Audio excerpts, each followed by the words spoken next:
So let's talk about one of the biggest challenges any leader faces, guiding a team through change.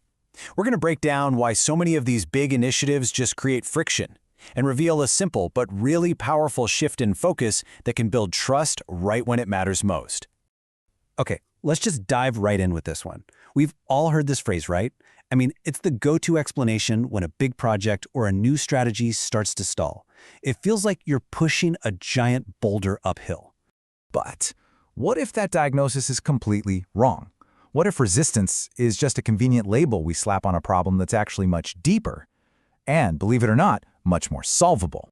And this brings us to our first big idea here, what we're calling the resistance myth. We're going to challenge this really common assumption that people are just, naturally against moving forward. So let's just ask the question directly.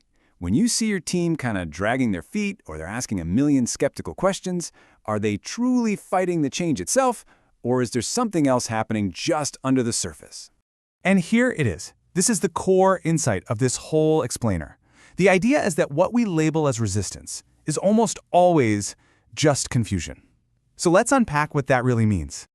Now, what's so interesting here is the specific type of confusion we're talking about. It's not that people don't get the big picture vision. They've probably heard the why in the big all-hands meeting. The confusion is all about the practical, the rubber meets the road stuff. Yeah, their minds are just spinning with these really concrete personal questions, like what exactly do I have to do differently on Monday morning? Which parts of my old routine are still okay? And this is a huge one. When this new thing inevitably gets messy, who's got my back? If these questions go unanswered, they create anxiety and paralysis, which, from the outside, looks a whole lot like resistance. So this slide really nails the strategic pivot leaders have to make. I mean, the old playbook was all about persuasion, just trying to sell the why one more time, a little bit louder. The new way, it completely flips the script. You focus all your energy on systematically reducing that practical uncertainty we were just talking about. So, how do you actually do that? Well, it comes down to a really simple, actionable framework. Let's look at 3 practical moves you can make to cut through the uncertainty and start building trust, like right away. Okay, first up, Cadence. You've got to set a predictable rhythm for communication. A weekly update email, a bi-weekly Q&A, whatever it is. Predictability just calms an anxious system. Second, consistency. Everyone, from the CEO down to the frontline manager, has to be using the same language, pointing to the same priorities. And third, listening. And this is so important. It's not about just sending out a survey and letting the data die in a folder. It's about closing the loop. And let's just double-click on that consistency point for a second. When your team hears one thing from their direct manager and then something totally different in a company-wide memo, it creates what are called shadow narratives. People start whispering to fill in the gaps, right? And that space is the perfect breeding ground for rumors and mistrust. The key to listening is all about how you close the loop. It's a simple 3-part message. First, you say, here's what we heard from you. Simple enough. Then, based on that feedback, here are the actions we're taking. And finally, and honestly this might be the most important part, here are the things we heard but have decided not to do, and here's the reason why.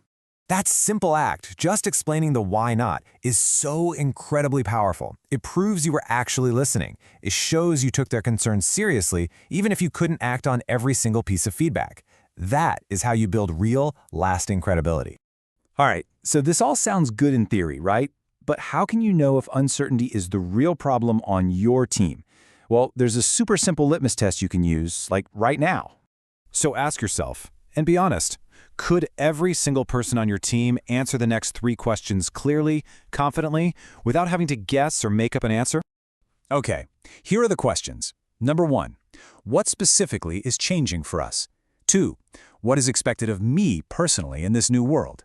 And 3, where do I go or who do I talk to the moment I get stuck? If the answers to those aren't immediate and obvious for everyone, you don't have a resistance problem, you have a clarity problem. And that brings us to the final and maybe the most important idea of all. This isn't just about project management or communication plans. It's about leading human beings through a period of what feels like real personal risk. And wow, this quote just hits it perfectly.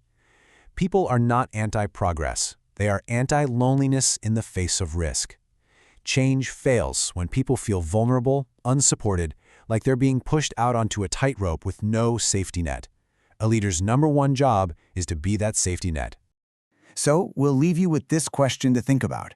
Think about a project or an initiative right now where you feel like you're hitting that resistance. After everything we've just talked about, what do you now suspect your people are actually confused or uncertain about?